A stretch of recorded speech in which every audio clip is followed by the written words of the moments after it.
નમસ્કાર વિદ્યાર્થી મિત્રો, આજના આ વિડિયો લેક્ચરની અંદર આપનું સ્વાગત છે। આપણે આગળ નવા પ્રશ્નની ચર્ચા કરીએ તો એની અંદર નવો પ્રશ્ન એવો છે કે ફેરસ સલ્ફેટને ગરમ કરી એની વિઘટન પ્રક્રિયા છે એ આપણે સમજવાની છે।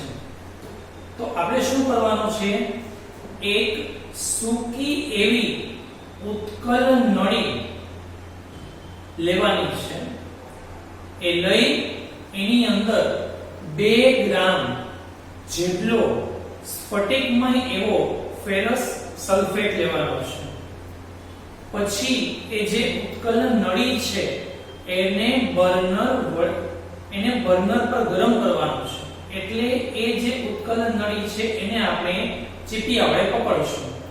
ચીપિયા વડે પકડી એને બર્નર પર આપણે ગરમ કરશું। શરૂઆતમાં તમારે એ ફેરસ સલ્ફેટનો રંગ છે એ જોવાનો।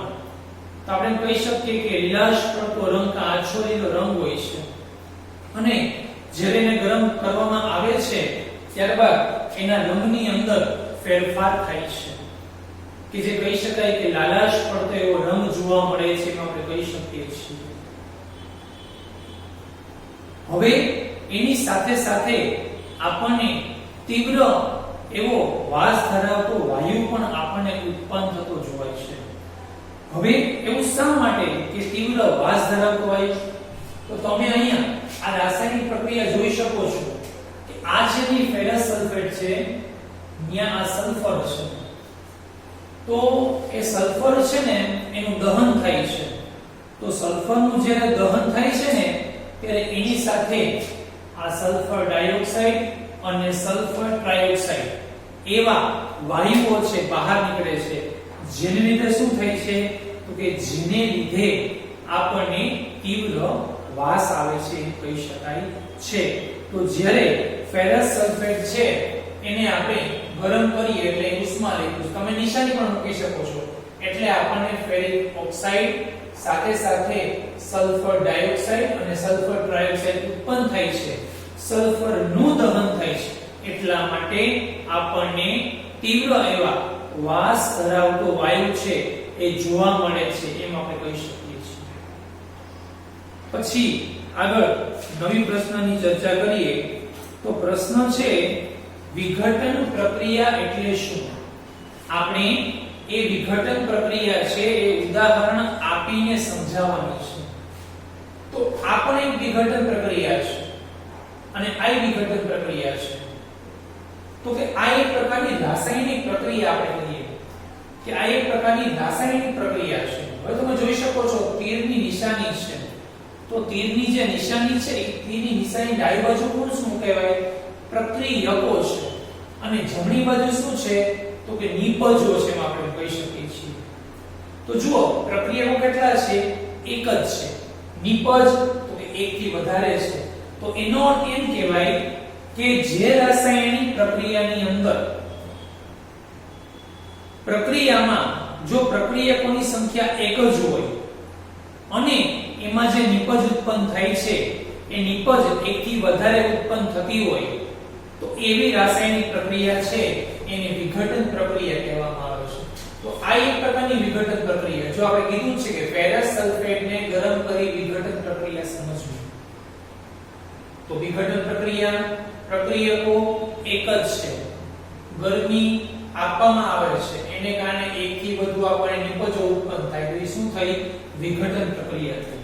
મેં અહીં એક જ પ્રક્રિયા લખેલી છે, તમે લોકોને જે ચેપ્ટરની અંદર પીડીએફ ને મોકલેલું છે એની અંદર એક કરતા વધારે રાસાયણિક પ્રક્રિયા લખેલી છે। હવે જુઓ વિઘટન પ્રક્રિયા છે એ જો ઉષ્માની હાજરીમાં થાય, વિઘટન પ્રક્રિયા છે એ જો ઉષ્માની હાજરીમાં થાય ને તો એવી પ્રક્રિયાને ઉષ્મીય વિઘટન તરીકે ઓળખવામાં આવે છે એમ કહેવાય। હવે આપણો નાનકડો એક ગણનો એક એવો પ્રશ્ન છે કે સિમેન્ટની બનાવટની અંદર કયો પદાર્થ વપરાય છે તેની બનાવટ આપો। હવે આપણે સિમેન્ટ બનાવી હોય તો સિમેન્ટની અંદર કેલ્શિયમ ઓક્સાઇડ CaO કડી ચૂનો આપણે અગાઉના લેક્ચરોની અંદર એની વાત થઈ ગઈ છે કે CaO એના અલગ અલગ નામ પણ આપણે આપેલા. તો કડી ચૂનાની જરૂર પડે તો એ કડી ચૂના આપણને કેમાંથી મળે તો કે ચૂનાના પથ્થરમાંથી મળે. એટલે તમારે પહેલા શાબ્દિક સ્વરૂપ લખવું પડે કે સિમેન્ટ બનાવવા માટે CaO એટલે કેલ્શિયમ ઓક્સાઇડ કડી ચૂનાની જરૂર પડે છે. એની બનાવટની વાત કરીએ તો એની બનાવટ છે એ આ ઉપરની બનાવટ છે CaCO3. આને તમે કેલ્શિયમ કાર્બોનેટ કહી શકો છો અથવા તમે એને ચૂનાનો પથ્થર કહી શકો છો. એને ગરમી આપવામાં આવે તો એ છૂટો પડે. તમે જોઈ શકો છો અહીંયા ઓક્સિજનના 3 પરમાણુ છે.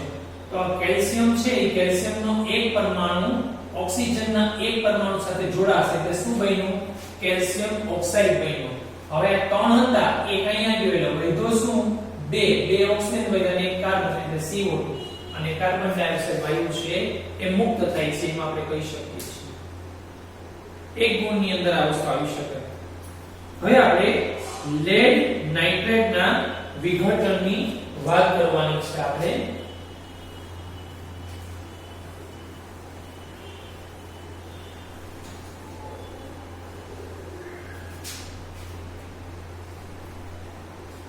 હવે મેં એક ઉત્કલન નળીની અંદર લેડ નાઇટ્રેટનો અંદાજિત 2 ગ્રામ જેટલો પાવડર છે લીધો છે.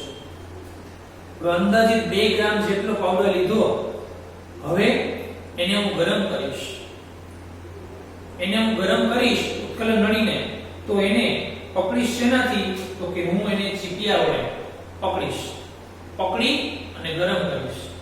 ગરમ કરીશું ને તો જેવો આપણે ગરમ કરશું ને તો ઈ નળીમાંથી આપણને એક બહાર વાયુ નીકળતો દેખાશે. તો બહાર જે વાયુ નીકળતો દેખાય છે ને એ વાયુ છે ને એ આ છે NO2 નાઇટ્રોજન ડાયોક્સાઇડ. ઈ વાયુ છે અને એક કહી શકીએ કથ્થઈ રંગનો ધુમાડો નીકળે એમ કહી શકાય. તો આ લેડ નાઇટ્રેટ છે એને આપણે ગરમ કર્યું. લેડ નાઇટ્રેટને આપણે ગરમ કરીએ. ગરમ કરતા આપણને શું મળે છે PbO. Pb એટલે લેડ ઓક્સાઇડ અને નાઇટ્રોજન ડાયોક્સાઇડ મળે છે. એમાંથી જે કંઈ પણ ધુમાડા નીકળે છે ભૂરા રંગના ઈ શેના છે તો કે નાઇટ્રોજન ડાયોક્સાઇડના ધુમાડા છે એમ આપણે કહી શકીએ છીએ.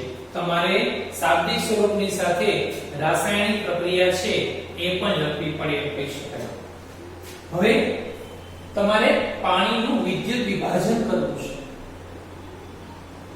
પાણીનું વિદ્યુત વિભાજન કરવું છે તમારે એની અંદર આકૃતિ ડ્રો કરવી પડે. હવે આ એક બીકર લીધો છે. એ બીકર લઈ એ બીકરમાં નીચે 2 હોલ એટલે કે છિદ્ર પાડ્યા. હવે બીકરમાં નીચે 2 હોલ છિદ્ર પાડ્યા પછી એમાં શું કરવાનું તો કે નીચે બૂચ ભરાવી દેવાનું. નીચે બૂચ ભરાયું. હવે તો કે હવે ન્યા કાર્બનના સળિયા રાખવાના અથવા ન્યા પ્લેટિનમના સળિયા પણ રાખી શકાય છે. ત્યાં જે કાર્બનના સળિયા રાખવામાં આવે છે પછી એના પર કસ નળી હોય એને ઊંધી ઢાંકી દેવાની. જો આ બૂચ છે એ બૂચ પર આપણે આ કાર્બન કે પ્લેટિનમના સળિયા રાખેલા છે. હવે એની ઉપર કસનળી છે એની ઊંધી ઢાંકી દીધી છે. હવે આની અંદર પાણી ભરવાનું છે. તો પાણી કેટલું ભરવાનું છે તો કે પાણી આપણે એટલું ભરવાનું કે આ જે કંઈ પણ આ વિદ્યુત ધ્રુવો કહેવાય આ વિદ્યુત ધ્રુવો ડૂબી જાય ને એટલું પાણી આપણે ભરવાનું છે. પછી તો કે એની અંદર આપણે મંદ સલ્ફ્યુરિક એસિડ ના થોડા ટીપા ઉમેરવાના છે અને ત્યારબાદ એ બંનેને એક 6 વોલ્ટ ની બેટરી એટલે કે વીજ કોષ સાથે જોડી દેવાના છે. હવે વિદ્યુત ધ્રુવ શબ્દ આવ્યો. તો વિદ્યુત ધ્રુવ એટલે શું તો કે આ જે દ્રાવણ છે ને આપણે કહી શકીએ કે વિદ્યુત વિભાજન દ્રાવણ હોય ને એ વિદ્યુત વિભાજન દ્રાવણની અંદર આ ડુબાડેલા 2 સળિયા છે એ સળિયા ઉપર રાસાયણિક પ્રક્રિયાઓ થાય છે. એ સળિયા પ્લેટિનમ ના હોય કાં કહી શકીએ કાર્બન ના હોય એના ઉપર રાસાયણિક પ્રક્રિયા થાય છે. એના ઉપર રાસાયણિક પ્રક્રિયા થાય છે ને એટલે એને શું કહેવાય વિદ્યુત ધ્રુવ તરીકે ઓળખવામાં આવે છે. ફરી પાછું વર્ણન કહું છું. એક પ્લાસ્ટિકનો એવો બીકર લીધો, એમાં છિદ્ર પાડ્યા, બૂચ ભરાવ્યા છિદ્રમાં, એના ઉપર કાર્બનના કે પ્લેટિનમના સળિયા રેખા, એના પર પસનળીને ઊંધી ઢાંકી દીધી છે. હવે આની અંદર પાણી ઉમેરવાનું છે, પણ પાણી કેટલું ઉમેરવાનું? તો કે આ વિદ્યુત ધ્રુવો ડૂબી જાય ને એટલું પાણી ઉમેરવાનું છે. પછી એની અંદર મંદ H2SO4 ના ટીપા ઉમેરવાના અને તેનું જે કંઈ પણ આ જોડાણ છે તમે જોઈ શકો છો 6 વોલ્ટની બેટરી સાથે કરવાનું છે. હવે જેવો આપણે વિદ્યુત પ્રવાહ પસાર કરશું એટલે અહીં વાયુ ઉત્પન્ન થાય છે. તો તમે જોઈ શકો છો આને મેં એનોડ એવું નામ આપ્યું છે અને આને મેં કેથોડ એવું નામ આપ્યું છે. તો જોઈ શકો છો કે એનોડ છે તો એનોડ ઉપર કયો વાયુ જમા થાય છે? તો તમે જોઈ શકો છો એનોડ ઉપર ઓક્સિજન વાયુ જમા થાય છે અને કેથોડ ઉપર હાઇડ્રોજન વાયુ જમા થાય છે. હવે અહીંયા જે વાયુ જમા થાય છે એના કદ એકસરખા નથી હોતા. અસમાન કદના વાયુઓ છે ઉત્પન્ન થાય છે અને જે કંઈના પ્રક્રિયા લખી છે કે આ પાણી એનું વિદ્યુત વિભાજન કરીએ તો બંને બાજુ તમને બેલેન્સિંગ ખ્યાલ પડી જાય કે જો અહીંયા હાઇડ્રોજનના 4 તો અહીંયા 4 થઈ ગયા, અહીંયા ઓક્સિજનના આ બે પરમાણુ તો અહીં 2 થઈ ગયા. તો આ રીતે વિદ્યુત વિભાજનની પ્રક્રિયામાં આવી રાસાયણિક પ્રક્રિયાઓ થાય છે. હવે જો આપણે એ જે વાયુ ઉત્પન્ન થાય છે એમાં જો દિવાસળી રાખીએ તો ઓક્સિજન વાયુ પાસે રાખીએ તો એ દિવાસળી છે તો અહીં ઓક્સિજન વાયુ સળગશે નહીં, પણ જો હાઇડ્રોજન પાસે રાખશું તો એ વાયુ સળગી ઉઠે છે એમ કહી શકાય. તો આ પાણીના વિદ્યુત વિભાજનની પ્રક્રિયા કે જે તમને 3 ગુણની અંદર આકૃતિ સહિત તમારે આ પ્રશ્નનો જવાબ લખવો પડે.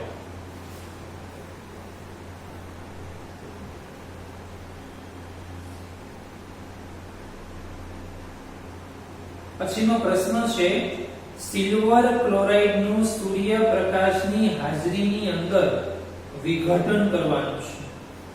હવે ચાઇના ડીશ લેવાની અથવા તો એક બાષ્પ વાટકી લેવાની.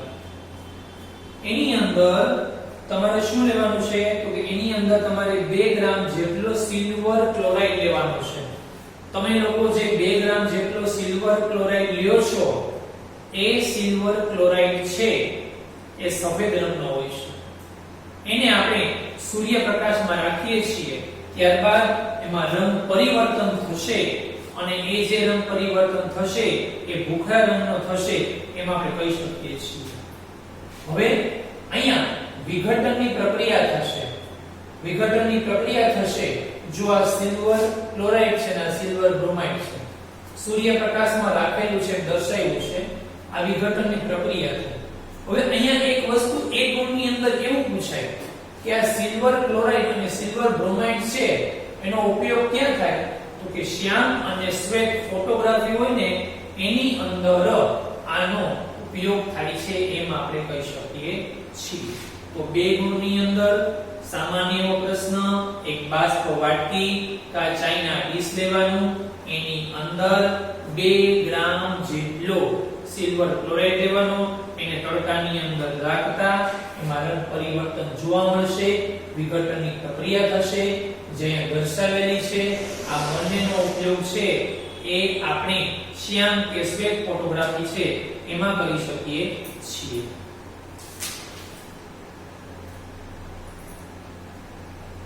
હવે 2 નાના પ્રશ્નો છે, બંને વિસ્થાપનને લગતા પ્રશ્ન છે.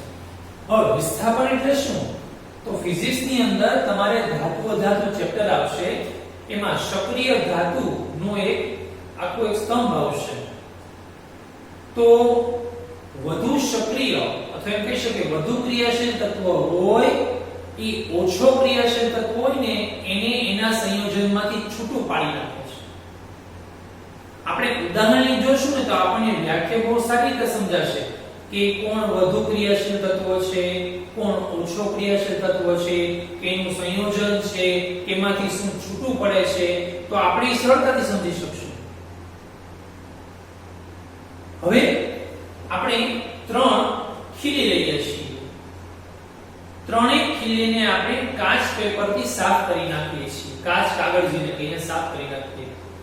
2 ખીલી છે ને એને 10 ml કસ નળીમાં કોપર સલ્ફેટ લીધેલ છે, એમાં એને દોરી વડે લટકાવવાનો છે.